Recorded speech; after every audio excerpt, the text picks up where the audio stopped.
Bom dia, estamos no dia 138 de leitura da Bíblia.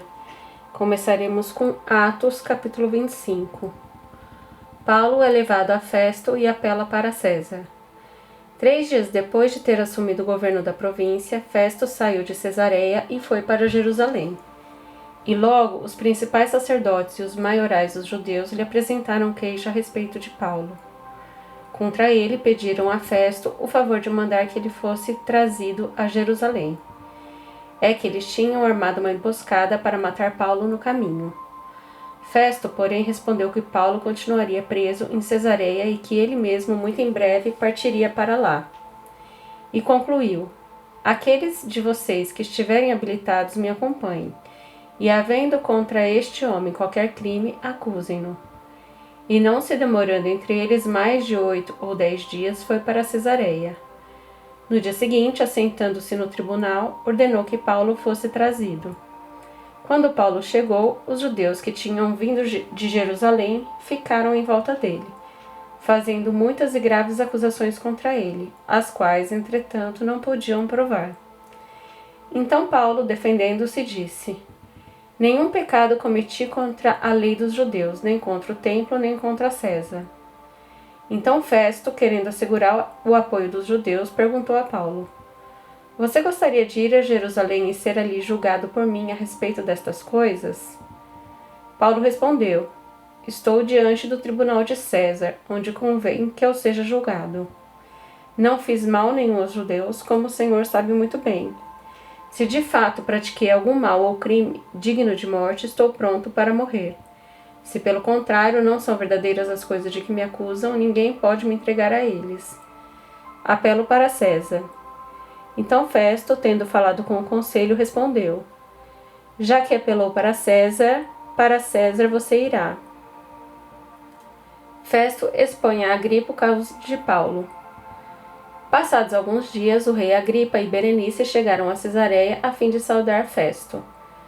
Como se demorassem ali alguns dias, Festo expôs ao rei o caso de Paulo, dizendo: Félix deixou aqui preso certo homem a respeito de quem os principais sacerdotes e os anciãos dos judeus apresentaram queixa, quando eu estive em Jerusalém, pedindo que o condenasse.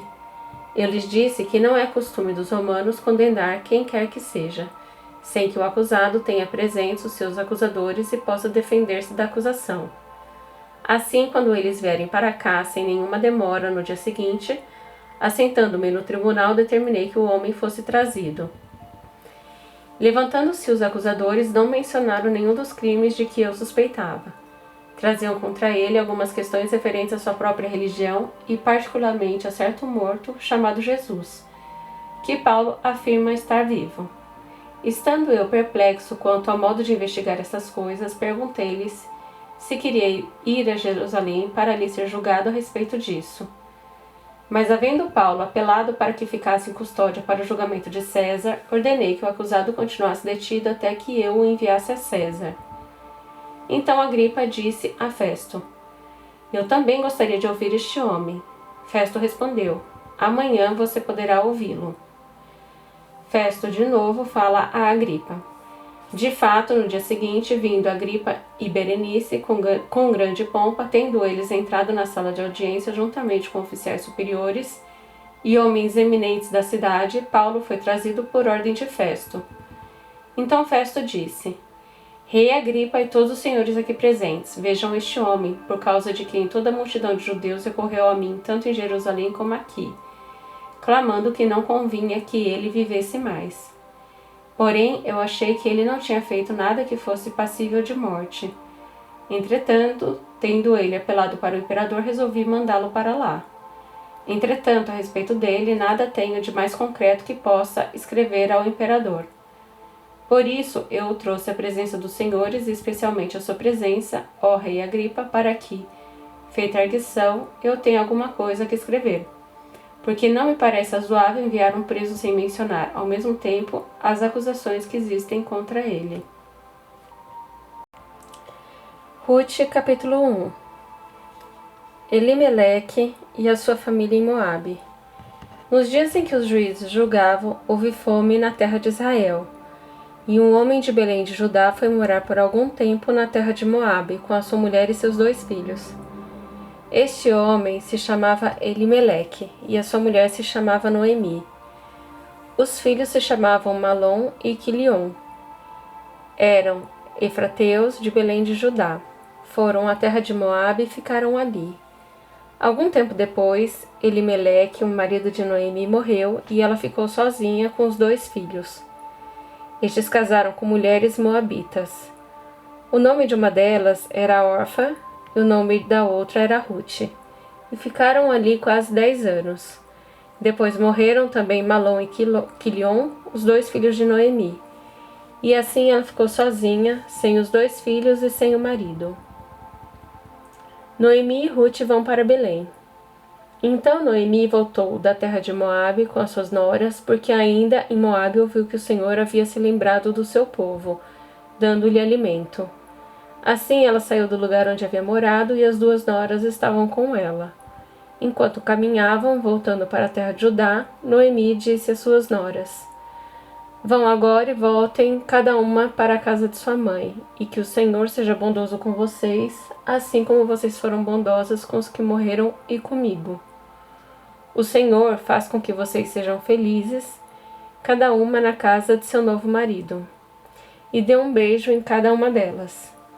Elas, porém, começaram a chorar alto e lhe disseram: Não, nós iremos com a senhora para junto do seu povo. Mas Noemi disse: Voltem, minhas filhas, por que vocês iriam comigo? Vocês acham que eu ainda tenho filhos em meu ventre para que casem com vocês? Voltem, minhas filhas, vão embora, porque sou velha demais para ter marido.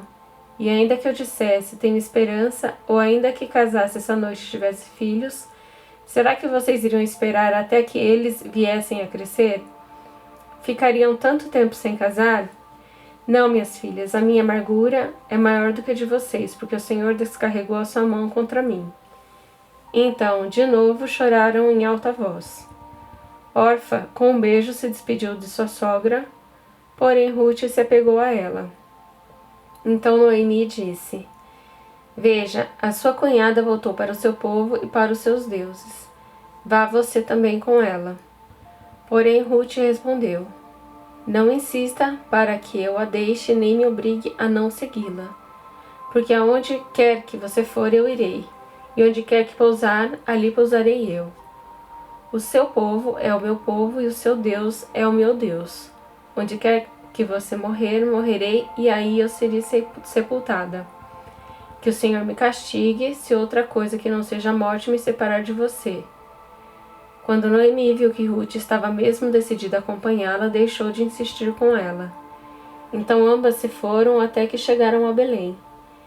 E aconteceu que, ao chegarem ali, toda a cidade se comoveu por causa delas, e as mulheres perguntavam: Essa não é a Noemi? Porém, ela lhes dizia: Não me chamem de Noemi, mas de Mara, porque o Todo-Poderoso me deu muita amargura. Quando eu saí daqui, eu era plena, mas o Senhor me fez voltar vazia. Por que então querem me chamar de Noemi, se o Senhor deu testemunho contra mim e o Todo-Poderoso me afligiu? Foi assim que Noemi voltou da terra de Moabe com Ruth, sua nora, a Moabita, e chegaram a Belém no começo da colheita da cevada. Ruth, capítulo 2. Ruth vai apanhar espigas. Noemi tinha um parente de seu marido, dono de muitos bens, da família de Elimeleque, o qual se chamava Boaz. Ruth, a Moabita, disse a Noemi: Deixe-me ir ao campo para apanhar espigas atrás daquele que me permitir fazer isso. Noemi respondeu: Vá, minha filha. Ela se foi, chegou no campo e apanhava espigas atrás dos ceifeiros. Por casualidade, entrou na parte do campo que pertencia a Boaz, que era da família de Elimeleque. Eis que Boaz veio de Belém e disse aos ceifeiros: Que o Senhor esteja com vocês. E eles responderam: Que o Senhor o abençoe. Depois Boaz perguntou ao servo encarregado dos ceifeiros: De quem é essa moça? O servo respondeu: Essa é a moça moabita que veio com Noemi da terra de Moabe. Ela me pediu que deixasse recolher espigas e ajuntá-las entre os feixes após os ceifeiros. Assim ela veio e ficou aqui desde a manhã até agora. Só parou um pouco para descansar no abrigo. Então Boaz disse a Ruth: Escute, minha filha, você não precisa ir colher em outro campo, nem se afastar daqui. Fique aqui com as minhas servas. Fique atenta ao campo onde forem colher e vá atrás delas. Eu dei ordem aos servos para que não toquem em você. Quando você ficar com sede, vai até as vasilhas e beba da água que os servos tiraram. Então Ruth se inclinou e, encostando o rosto no chão, disse a Boaz: Por que o senhor está me favorecendo e se importa comigo se eu sou uma estrangeira? Boaz respondeu: Já me contaram tudo o que você fez pela sua sogra, depois que você perdeu o marido. Sei que você deixou pai, mãe e a terra onde nasceu e veio para um povo que antes disso não conhecia. O Senhor lhe pague pelo bem que você fez. Que você receba uma grande recompensa do Senhor, Deus de Israel, sob cujas asas você veio buscar refúgio. Então Ruth disse: Meu caro Senhor, você está me favorecendo muito, pois me consolou e falou ao coração dessa sua serva, e eu nem mesmo sou como uma das suas servas. Na hora de comer, Boaz disse a Ruth: Venha para cá e coma do pão. Molhe o seu bocado no vinho. Ela se sentou ao lado dos ceifeiros e Boaz lhe deu grãos tostados de cereais. Ela comeu até ficar satisfeita e ainda sobrou. Quando ela se levantou para ir apanhar espigas, Boaz deu esta ordem aos seus servos: Deixem que ela apanhe espigas até o meio dos feixes e não sejam rudes com ela. Tirem também algumas espigas dos feixes e deixem cair, para que ele as apanhe e não a repreendam. E assim Ruth estava apanhando espigas naquele campo até de tarde. Depois debulhou o que havia apanhado e foi quase 30 litros de cevada. Ela pegou o cereal e voltou para a cidade, e a sua sogra viu quanto de cereal ela havia conseguido apanhar. Ruth também deu para a sogra a comida que lhe havia sobrado, depois que ela comeu até ficar satisfeita. Então Noemi perguntou: Onde você foi colher hoje? Onde trabalhou? Bendito seja aquele que acolheu você com tanta generosidade. E Ruth contou a sua sogra onde havia trabalhado, e acrescentou: O nome do homem com quem trabalhei hoje é Boaz. Então Noemi disse à sua nora: Que ele seja abençoado pelo Senhor, que não deixou de ser bondoso, nem para com os vivos, nem para com os mortos. E Noemi acrescentou: Esse homem é nosso parente chegado e um dos nossos resgatadores. Então Ruth, a moabita, disse: Ele também me disse que eu posso continuar com os servos dele até que eles terminem de fazer a colheita. Noemi respondeu: É melhor mesmo que você vá com as servas dele, minha filha. No outro campo poderiam maltratar você. Assim Ruth ficou na companhia das servas de Boaz para apanhar espigas até que a colheita da cevada e do trigo se acabou, e continuou morando com sua sogra. Salmo 47. Deus, o Rei de toda a terra. Batam palmas todos os povos, aclamem a Deus com vozes de júbilo, pois o Senhor Altíssimo e tremendo é o grande Rei de toda a terra. Ele nos submeteu aos povos e pôs as nações debaixo dos nossos pés. Escolheu para nós a nossa herança, a glória de Jacó, a quem ele ama. Deus subiu, em meio às aclamações, o Senhor ao som de trombeta. Cantem louvores a Deus, cantem louvores ao nosso Rei, cantem louvores. Deus é o Rei de toda a terra, cantem louvores, com harmonioso cântico. Deus reina sobre as nações, Deus se assenta no seu santo trono. Os príncipes dos povos se reúnem com o povo de Deus de Abraão, porque a Deus pertencem os escudos da terra. Ele se exaltou gloriosamente.